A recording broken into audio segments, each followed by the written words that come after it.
Hi everyone, here we've got OPPO Reno4 and let me show you how to change the wallpaper on this device. So first of all, let's find and open the settings, and here let's scroll until you'll find home screen and wallpaper. Now let's scroll down to the personalization section, and as you can see on the second position we've got set wallpaper options, so let's tap on it. And now we can choose something from static wallpapers, live wallpapers or photos, so after tapping on it we will be transferred into our gallery. But let me get back and let's choose something, for example from live wallpapers, and here we've got the list of defaultly installed ones. If you want to check how the particular one looks, simply tap on it and check. Let's pick something, for example this one.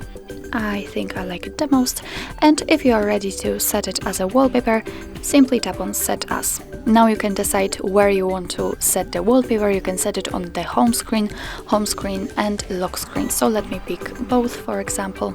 And as you can see, we just got back to our home page and we successfully changed our wallpaper.